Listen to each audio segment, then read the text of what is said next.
Bonjour à tous, aujourd'hui revue matérielle et aujourd'hui on se retrouve pour parler de cette box qui nous est envoyée par gearbest.com, la L Cigar 70 watts de chez Elephone. Donc une box qui est pas très chère, vous le verrez au niveau du prix c'est vraiment abordable et avec un design assez sympa, un revêtement simili-cuir dont on va parler tout de suite.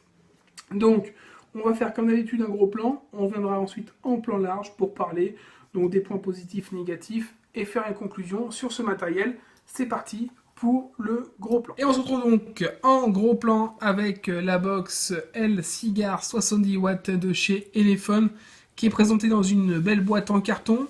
On dirait effectivement une boîte en bois, avec cette petite rainure. On a vraiment l'impression d'avoir une boîte en bois, mais non, c'est du carton. Voilà. Donc c'est un petit effet d'optique bon, plutôt sympa, hein. On est sur une box qui n'est pas très chère, vous le verrez en fin de revue, mais qui au final se présente comme une box presque haut de gamme, hein, avec une notice entièrement en anglais. Donc bon, bah, on aurait préféré une notice en français, mais on fera avec, hein. Et cette box, donc seule, sans câble de rechargement, sans accu. Voilà, donc ça, faut le savoir, vous n'avez pas de câble de rechargement prévu avec. Donc voilà, on va avoir cette box, une box très classique. Donc ses caractéristiques techniques, elle fait 88 mm de hauteur pour 40 mm de largeur et un diamètre de 25 mm.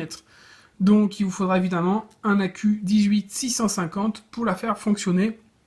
Voilà, donc ça, je préfère le préciser, pas d'accu et pas de câble rechargement USB. Alors pour ce qui est du design, on est sur une box vraiment correcte, plutôt de bonne facture pour le prix auquel elle est vendue. On va avoir, vous voyez, 3 boutons. Donc ici, et le bouton plus, moins. Voilà, donc des boutons qui sont franchement de bonne qualité, hein. Moi, j'ai pas eu de souci avec en plus d'un mois d'utilisation. On va avoir donc ce design avec ce clapet donc, qui vient recouvrir l'accu. Voilà, qui vient protéger la boîte. On va l'avoir en simili-cuir, hein, c'est pas du cuir, ça va du simili-cuir, de plusieurs couleurs différentes. Là, on est sur une couleur plutôt naturelle marron, mais on peut l'avoir également en noir, en blanc, en bleu, en rouge, en vert ou en rose. Donc après, il y a un peu toutes les couleurs. Voilà. Même si on est sur une box plutôt solide et plutôt bien finie, quand elle arrive, elle a tendance à un petit peu, vous voyez, noircir un petit peu là, donc... avec le temps, faut pas s'attendre à avoir non plus une box qui ne bougera pas du tout. Au bout d'un mois et demi, vous voyez, vous avez quand même des traces qui se font dessus. Avec l'utilisation, on est sur une box qui est donc en finition acier inoxydable et peut-être un petit peu d'aluminium. J'ai pas la totalité donc la composition. Voilà. Donc on va l'ouvrir, regarder à l'intérieur déjà ce que ça propose, parce qu'à l'intérieur on est quand même beaucoup moins bien qu'à l'extérieur. Déjà, j'ai oublié de vous dire, on est quand même sur une box ergonomique, hein. Elle est pas très très grosse, voilà, elle tient bien en main. On a juste quand même ces côtés droits là, ici, vu qu'elle est rectangulaire, qui viennent peut-être un peu gêner les doigts, mais sinon, au niveau de la main, au niveau du cuir, c'est plutôt agréable. Voilà, mais on n'est pas forcément dans la box la plus ergonomique qu'on pourra retrouver sur le marché.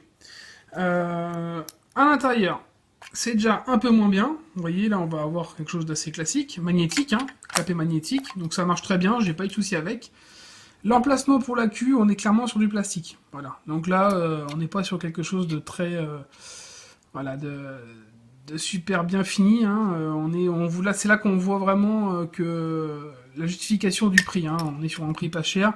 Mais au final, là, au niveau isolant, je suis pas persuadé que ce soit vraiment ce qu'il y a de mieux.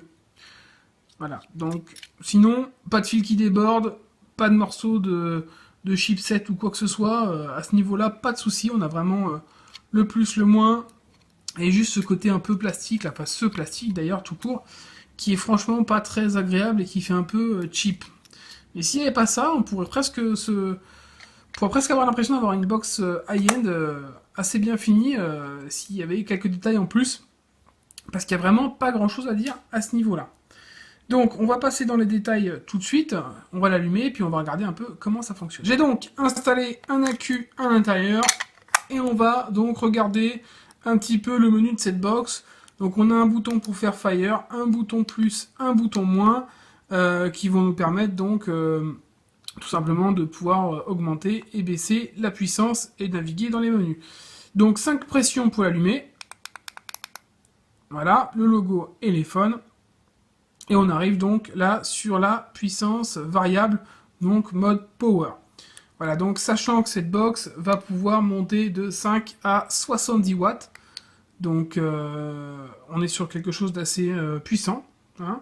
Pour une petite box comme ça, pas très cher, on est sur quelque chose qui va quand même être assez puissant et c'est plutôt une bonne chose. Surtout 70 watts, on arrive quand même à... Voilà quoi, vaper plus haut, faut vraiment le vouloir. Hein. C'est quand même assez rare d'avoir besoin de vaper sur au-dessus de 60 watts, même 50 watts, ça fait déjà pas mal. Donc là, 70 watts, on est pas mal, même si on veut faire un peu de cloud chasing, on a ce qu'il faut. Donc, vous allez avoir le mode puissance variable, et vous allez pouvoir donc changer de mode ensuite en appuyant sur les deux boutons plus et moins en même temps. Voilà, et là vous avez donc, je sais pas si on voit bien, non, je pense pas. On va avoir le mode donc Power au milieu, et le mode Titane et Nickel donc derrière. Power, Nickel et Titane. Voilà, donc vous avez les trois modes. Sachant qu'il faudra tout d'abord mettre votre puissance sur le mode Power avant d'aller donc dans le mode contrôle de température, parce que il se mettra automatiquement donc à la puissance qu'il y avait dans le mode Power. Donc là, vous avez vu, on est à 213 Fahrenheit. Évidemment, on va pas rester en Fahrenheit. Voilà, degrés Celsius.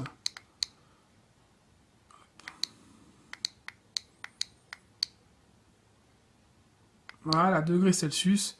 Et là, je vais pouvoir augmenter. Donc, on va avoir un palier entre 100 et 300 degrés Celsius pour le contrôle de température. Voilà, donc là, je suis en contrôle de température en nickel. Si je veux vaper à 30 watts, par exemple, en contrôle de température, bah, je me mets sur le mode puissance variable. Je me mets à 30 watts. Hop, voilà, bon, 30,1. Et je reviens. Donc, on va sur le mode titane, par exemple. Voilà, pareil, mode titane. Donc, et je peux l'utiliser dessus sans souci. Dessus, vous allez donc retrouver donc l'autonomie de la batterie, la puissance variable, donc le taux, donc la sortie en volts. Vous allez retrouver la valeur de votre résistance. Voilà, valeur de votre résistance, puissance variable. Et là, on va avoir la sortie en volts, ainsi que donc le contrôle de température, si vous choisissez un des modes de contrôle de température. Voilà, c'est une box assez simple, hein, assez classique pour ça. Vous avez donc trois modes, puissance variable, nickel et titane pour le contrôle de température. C'est largement suffisant. Pas grand chose à dire à ce niveau-là en plus. Petit détail qui m'a déplu, c'est cette prise USB, micro USB, qui a lâché assez facilement, hein, assez vite. Au bout de quelques jours d'utilisation, déjà elle ne marchait plus, preuve que à ce niveau-là, la finition n'est pas vraiment au top. Donc j'ai été un peu déçu à ce niveau-là. Maintenant, pour le reste, je trouve que l'éclairage est bon, que le menu est plutôt simple et marche bien. Au niveau donc de la connexion 510, j'ai pas eu de problème particulier, tout s'est connecté dessus sans souci. Donc vraiment vraiment bien. Donc la box accepte des résistances à partir de 0,05 ohms, donc jusqu'à 2,5 ohms pour contrôle de température et donc la puissance variable. Donc on est quand même assez complet, mis à part quelques détails de finition, donc notamment la prise micro USB, la finition au niveau, vous voyez au bout d'un moment que ça s'abîme un petit peu, là on est vraiment sur un côté un peu noirci, bon, peut-être qu'en passant un coup de polish ça passera mieux. Et puis cet isolateur là en plastique, c'est vraiment pas top, moi ça me déplaît pas mal, mais bon, voilà, donc après on en reparlera, mais au niveau du prix on est sur une box qui n'est vraiment pas chère du tout. Donc on va revenir en plan large pour parler donc de cette box à tester et puis donner nos conclusions donc sur cette box L-Cigar 70 watts de chez Elephone. Et on se retrouve donc en plan large avec la L-Cigar 70 watts de chez Elephone. Vous avez pu voir, on est sur une box qui a quelques défauts, mais qui globalement est pas trop mal, hein, surtout pour le prix auquel elle est vendue. Là, on est sur une résistance assez classique, hein. J'ai mis mon septangle dessus, je suis à 19 watts, donc pas agressif, parce que je suis sur une résistance à 1,2 ohm. On va tester ça, sachant que j'ai déjà testé en contrôle température, elle se comporte pas trop mal. Bon, on n'est pas sur une box, on n'est pas sur un foudre de guerre, hein. On n'est pas sur une box qui va envoyer vraiment du lourd avec un chipset hyper régulé. On va être sur un petit chipset correct qui fonctionne bien, mais c'est pas non plus la folie furieuse. Donc c'est parti pour le test.